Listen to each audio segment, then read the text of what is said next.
राधे राधे महाराज जी। महाराज जी, प्रेम प्राप्ति में सबसे बड़ा बाधक क्या है? ये बड़ी ऊंचाई तक की बात है, बड़ी ऊंचाई। इतना प्रबल माया का आकर्षण है, इतना प्रबल आकर्षण है कि बड़े बड़े ज्ञानी, जो ज्ञानी कर चित अपरही बरियाई विमोह बस करे। और प्रेम मार्ग में चलने वाले के लिए तब तो और भयानक बात है, क्योंकि प्रेम में हृदय द्रवित होता है। जैसे जैसे भगवत प्रेम के द्रवित हृदय में काम अगर अधिकार कर ले, फिर बहुत जल्दी परास्त कर देगा। इसीलिए लिखा है, चढ़ के मोम तुरंग पर चलिबो पावक माई, प्रेम पंथ अति कठिन है सबको निभत नाई। मोम के घोड़े पर बैठकर आग की ज्वाला से निकलना है प्रेम पंथ। मोम का घोड़ा आग की आंच लगते ही पिघल जाएगा, आग की ज्वाला से निकलना है प्रेम पंथ। अर्थात समस्त कामनाओं का जो हृदय में आकर्षण है, उनका त्याग करके निष्काम होकर के ही प्रेम मार्ग में चला जाता है।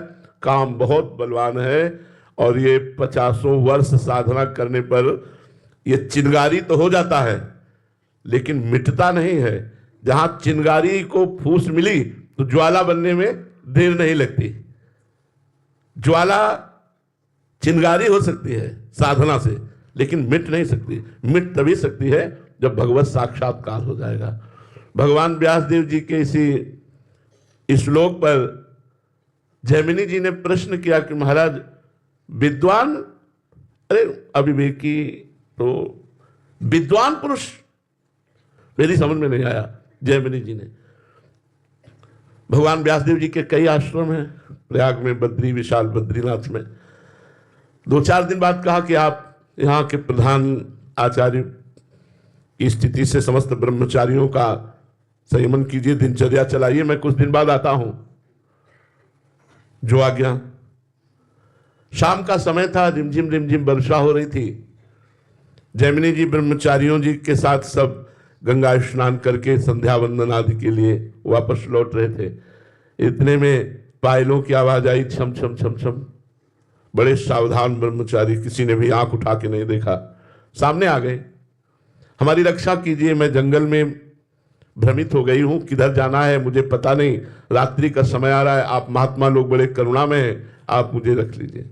जैमिनी जी ने कहा, गुरु जी है नहीं, और यहाँ सब ब्रह्मचारियों का निवास है, इसलिए यहाँ माताओं बहनों का रात्रि में तो निषेध ही है। गुरु जी होते जैसी आज्ञा होती आपको। तो उनका हम शरणागत हैं, हम कहाँ जाएं, आपकी शरण में है। जैमिनी जी ने कहा, तो ठीक है, एक कुटिया हम एकांत में आपको दे देते हैं, आज रात्रि निवास कीजिए और प्रातः होते ही आप अपने गंतव्य स्थान को चले जाइए। एक बात ध्यान रखना, अगर मैं भी आऊं और कहूं कि कुटिया खोलो तो मत खोलना, ठीक। अभी तक चरण देखे थे, श्याम चरण थे, उनके ऊपर नूपुर विराजमान थे। अब जब गए और गुरुदेव की वंदना करके जे भी ध्यानस्थ हुए, तो वही श्याम चरण नूपुर सहित दिखाई दिए। उन्होंने विचार किया, जिसके चरण इतने सुंदर, उसका रूप कितना सुंदर होगा और क्या नाम होगा। और इस जंगल में अचानक कैसे सामने कैसे आ गए, किस नगर से आई, कहां भूल कर दी मार्ग में, कुछ तो बात करनी चाहिए। और वो बार बार चित्तवृत्ति हटा रहे और भगवान में लगा रहे, लेकिन बार बार चित्तवृत्ति हट करके वहीं जा रही। आखिरकार हार गए, खड़े हुए और उस कुटिया में पहुंचे। झोपड़ी तो होती थी ऋषियों की, रज की थोड़ी दीवार, ऊपर से झोपड़ी या फूस की पूरी झोपड़ी, या बहुत बहुत खपरेला, ये ऐसे ही ऋषियों के आश्रम होते थे। बांस की टटिया पर खपरेला पड़ा हुआ है, उस पर ऐसे रहते थे। आवाज लगाई, दरवाजा खोलिए। तो उनका कौन? बोले जैमिनी। बोले नहीं, जैमिनी जी का भी आदेश था दरवाजा नहीं खोलना है, मैं भी कहूं तो दरवाजा तो नहीं खुलेगा। तो झोपड़ी या फूस या खपरेला हटाने में कितना टाइम लगता है। अब उनका लक्ष्य था, मैं पूछूं कौन हो आप, मैं देखूं कैसा रूप है आपका। वो कूद गए।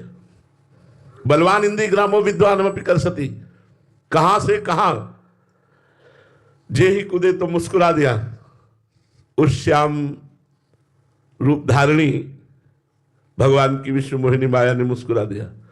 जैमिनी जी मुस्कुराहट देखते ही, मुस्कुराहट भगवान की माया का प्रगट स्वरूप है। जैमिनी जी ने कहा, मुझे क्षमा कीजिए, मैं विवश होकर आया हूं। कोई बात नहीं, आपका नाम क्या है? मैंने नाम नहीं पूछा। आप इस जंगल में अकेली कैसे आई? मुझे बहुत जानकारी की इच्छा है। और आपका क्या ब्याह हो गया है? तीनों प्रश्न, और मुस्कुराहट प्रबल होती जा रही उस कुमारी की।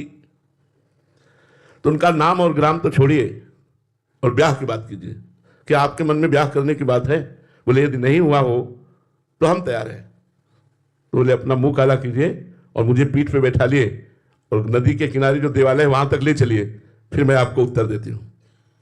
रात्रि का समय उन्होंने, और जब वहां गए तो कुमारी नहीं, गुरुदेव भगवान व्यासदेव जी थे। स्वयं भगवान व्यासदेव जी इस प्रश्न का उत्तर देने के लिए बलवान इंद्रिय ग्रामो विद्वान अपि कर्षति, एक ये काम इतना प्रबल देवता है, इतना बलवान देवता है कि भगवान शंकर की भी समाधि भंग कर दी। रामचरितमानस में आता है जब अपने स्वरूप में आया तो इसने भगवान शंकर की समाधि भंग कर दी। अगर इससे बच जाए